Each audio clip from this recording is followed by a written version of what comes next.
aller vite n'est pas toujours de l'efficacité. Parfois, c'est une façon très sophistiquée de ne pas ressentir. Parce que tant que je vais vite, je sens pas le tiraillement, je sens pas l'inconfort, je sens pas la tension dans mon ventre, dans ma poitrine, dans ma gorge. Je ne sens pas ce moment où quelque chose en moi voudrait ralentir, mais n'ose pas.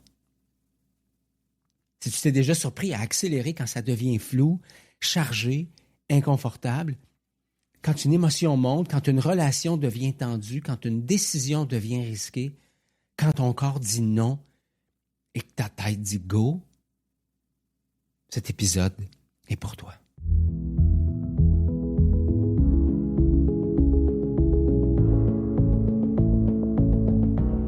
Bienvenue dans l'épisode 3, la vitesse comme anesthésiant. Mon nom est Ghislain Lévesque et je te souhaite la bienvenue dans le podcast, dans le balado Curiosité radicale. Aujourd'hui, on va parler de la vitesse. Pas de la vitesse comme être efficace, pas de la vitesse comme être performant, performante, mais la vitesse comme réflexe neuro-émotionnel, comme stratégie d'évitement sensoriel, comme anesthésiant socialement accepté. On va explorer pourquoi accélérer peut apaiser temporairement, pourquoi ralentir peut être vécu comme une menace, et ce qui devient possible quand on apprend à décélérer juste assez pour que la curiosité revienne. À la fin de cet épisode, tu ne repartiras pas avec une technique de productivité, tu repartiras avec une nouvelle façon de reconnaître quand tu accélères pour créer et quand tu accélères pour éviter ou pour ne pas ressentir.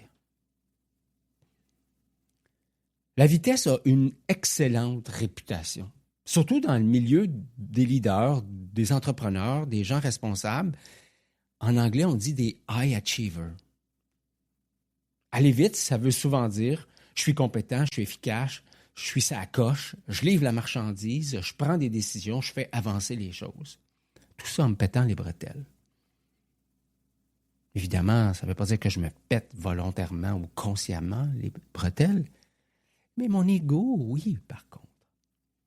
Et parfois, c'est vrai, parfois aller vite, c'est fluide, c'est vivant, c'est aligné, c'est la solution, et surtout, ça s'appelle de l'état de flow, de la flow performance. C'est pas de cet état-là dont je veux parler aujourd'hui. On pourra le faire dans un autre épisode. Je veux plutôt parler d'une autre vitesse. Celle-là, on la nomme rarement, c'est la vitesse qui ne sert pas à la création, la vitesse qui sert à se couper de soi, à se couper des autres, à se couper de la pression,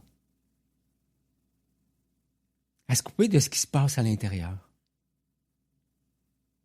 Parce que la vitesse, ça peut être une stratégie de protection. Regardons ça. Premièrement, la vitesse comme stratégie de protection. Quand quelque chose devient inconfortable, le corps réagit. Je ne parle pas d'un inconfort énorme, pas besoin d'un drame. Souvent, c'est hyper subtil. Un message qui arrive et qui te serre dans la poitrine, un regard inconfortable, un ton qui te surprend, une question surprenante aussi, un délai dans une réponse qui n'était pas anticipée, une incertitude. Et là, sans même t'en rendre compte, tu accélères. Tu fais de la place, tu réponds vite, tu remplis, tu passes à l'action, tu fais une liste, tu règles, tu optimises.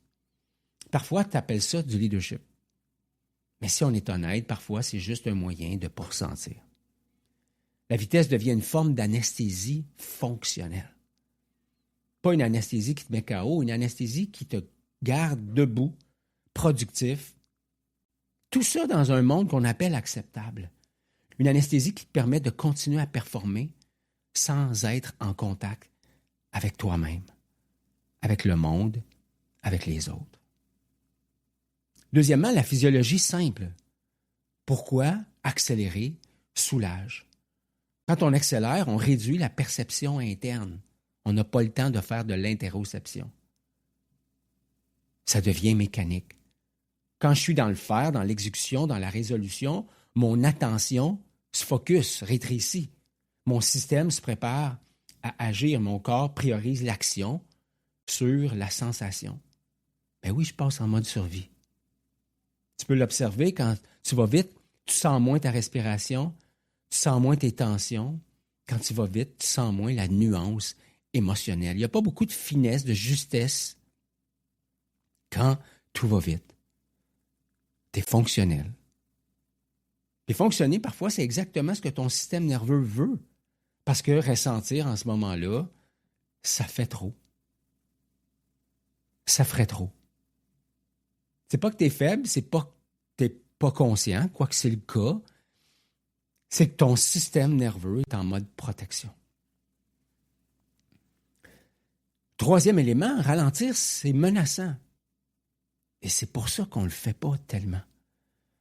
On parle souvent de ralentir comme si c'était une bonne idée universelle, mais on se fait dire, prends ton temps, respire, reviens à toi, prends ça relax. Oui, mais non. Pour un système activé, quand le système nerveux est à fond, ralentir peut être vécu comme perdre le contrôle, laisser remonter quelque chose, rencontrer une émotion qu'on a évitée, sentir une fatigue qu'on ne veut pas admettre, entendre une vérité intérieure qu'on n'est pas prêt à regarder. Ralentir, c'est rendre le monde intérieur plus audible. Plus audible. Et quand ce monde intérieur est chargé, le corps dit « non, merci ». On accélère. C'est pour ça que la vitesse est si séduisante. Elle donne l'impression de sécurité. Quatrièmement, il y a deux vitesses, la vitesse de flow et la vitesse de fuite. Je vais être clair ici, parce que sinon on tombe dans le piège de la vitesse, c'est mal. Il existe une vitesse, j'en parlais plus tôt, ce qu'on appelle la flow performance. Cette vitesse-là, elle est légère, elle est précise, elle n'est pas crispée, elle n'est pas anxieuse, elle n'a pas besoin de prouver, elle n'est pas pressée intérieurement. Tu avances vite, mais tu respires. Tu avances vite, mais tu es présent, présente. Tu avances vite, mais tu pourrais ralentir sans paniquer. Dans cet espace-là, le temps n'existe pas et forcer n'existe pas. Tu es dans un espace où tout est facile. L'attention, le focus devient extrêmement aisé. Et à l'autre bout du continuum, il existe une vitesse de fuite. Cette vitesse-là, elle est contractée, elle est urgente, elle est rigide, elle est alimentée par « il faut ». Elle réduit ton champ de vision, elle t'empêche d'écouter. Le test simple pour savoir si tu es dans l'une ou l'autre, est-ce que je pourrais ralentir sans perdre mon identité? Est-ce que je pourrais ralentir sans me sentir menacé? Si ralentir te fait sentir inutile, pas assez, en danger, les fesses à l'air, à découvert, tu n'es pas dans une vitesse de flow, tu es dans une vitesse de protection. Cinquièmement, un exemple concret d'un entrepreneur qui livre, en guillemets, et qui s'éteint. Tu connais peut-être ça. Tu as une journée pleine, tu es compétent, tu règles des trucs, tu réponds, tu livres la marchandise. Et plus tu livres, plus tu travailles, plus tu te sens loin. Tu te couches le soir et tu te dis, j'ai fait tellement de choses aujourd'hui, mais je ne me sens pas tellement vivant dedans. Si tu prends juste 2 secondes, juste là, tu remarques une chose. Tu n'étais pas dans ta journée, tu étais dans une course infernale. Pas une course extérieure, une course intérieure. Une course pour ne pas ressentir la fatigue, le doute, le vide, l'émotion, la vulnérabilité, la peur de ne pas être assez. Et là, on touche à quelque chose d'important. La vitesse peut être un moyen de maintenir une image de performance, une image de solidité, une image de contrôle, une image qui coûte cher.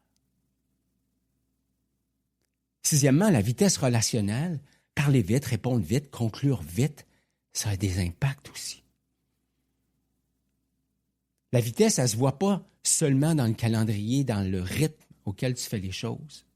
Elle se voit dans les conversations, dans ta façon d'entrer en relation. Répondre vite, couper l'autre, finir ses phrases, conclure avant d'avoir compris, donner une solution pour ne pas rester dans l'émotion, pour aller plus vite. Puis tout ça pour se dire, je suis efficace. Mais au final, si on arrête de se raconter une histoire, Parfois, on est juste incapable de tolérer l'incertitude relationnelle. Parce qu'être avec l'autre dans une tension, sans la résoudre, ça demande une capacité nerveuse, puis une qualité de présence. Quand ton système est déjà activé, la relation devient potentiellement un lieu de menace. Fait que là, tu accélères. Tu gères, tu recadres, tu rationalises, tu règles les choses. Pas parce que tu ne respectes pas l'autre, mais parce que ton corps cherche une façon de sortir de l'inconfort.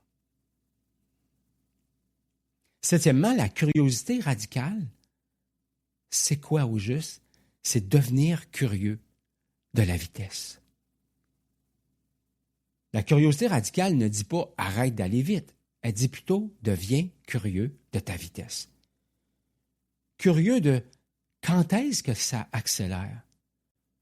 Qu'est-ce que tu évites? Qu'est-ce que ça protège? Qu'est-ce que ça craint à l'intérieur? Qu'est-ce qui est à risque? Et là, je te propose un pivot très simple, très puissant. Je ne ralentis pas pour ralentir. Je ralentis pour observer, pour percevoir. Parce que la perception, c'est la base de tout. Sans perception, tu réagis, tu répètes, tu imposes, tu fuis. Tu es dans tes mécanismes automatiques. Avec la perception, tu donnes la chance de choisir, de nuancer, de créer des possibles, d'ajuster, de co-créer, de collaborer. Huitièmement, il y a la notion de micro-déplacement. Je ne te donnerai pas un exercice de respiration, quoique ça serait super efficace dans les moments d'accélération. Mais je vais te donner quelque chose de plus fidèle à la curiosité radicale, ce que j'appelle un micro-déplacement ou une micro-présence. Parce que quand tu es dans une vitesse de fuite, ralentir beaucoup, c'est trop menaçant. Mais ralentir juste assez peut être possible. Par exemple, avant d'envoyer ce message, je relis une fois et je sens mon ventre. Avant de répondre, je fais une micro-pause d'une seconde pour respirer dans mon corps. Avant de décider, je me demande, est-ce que je suis pressé intérieurement? Avant de changer de tâche, je remarque, est-ce que je suis en train de fuir une sensation? Ce n'est pas de la discipline, c'est de la perception. Ça nous amène à la question centrale de l'épisode 3. Tu peux la garder comme un fil pour les prochaines heures, les prochains jours. En ce moment, est-ce que je vais vite pour créer ou vite pour ne pas ressentir? Et si la réponse est « je vais vite pour ne pas ressentir », c'est pas le temps de te juger. C'est le temps d'observer ce que tu ne veux pas ressentir. Souvent, c'est simple. La fatigue, la peur, la tristesse, la colère, l'impuissance, l'incertitude, le manque de solidité intérieure. Et juste nommer ça, prendre contact avec ça, ça change déjà la posture. Ne pas changer de posture, ça a un coût. Parce que la vitesse te vole. Ton énergie, oui, mais de la nuance, de l'écoute, de la présence, la créativité réelle, la capacité relationnelle, la capacité à ressentir ce qui est juste.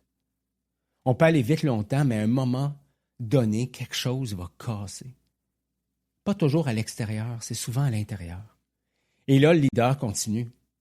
Mais là, il est déconnecté. Il n'est plus là. Et pour moi, c'est la vraie définition d'un leader qui est en train de se vider. On va donc revenir à la curiosité, pas pour ralentir, mais pour redevenir vivant. La curiosité radicale dans cet épisode, c'est ça. C'est ralentir juste assez pour redevenir vivant à l'intérieur. Pas pour être doux, pas pour être zen, mais pour être capable de choisir. Parce que si tu ne ressens pas, tu ne choisis pas vraiment. Tu es sur le pilote automatique. Au final, aller vite, c'est pas toujours de l'efficacité. Parfois, c'est une anesthésie. La curiosité commence souvent quand on accepte de décélérer juste assez pour sentir, ressentir ce qu'on évitait. Dans le prochain épisode, on va explorer la curiosité face à l'autre. Parce que souvent, la vitesse n'est pas seulement dans nos tâches, elle est dans nos conversations, dans nos réactions, dans notre manière de conclure trop vite. On va regarder ce qui devient possible quand on remplace l'interprétation, le jugement, par la curiosité. Si cet épisode t'a parlé, abonne-toi à Curiosité radicale.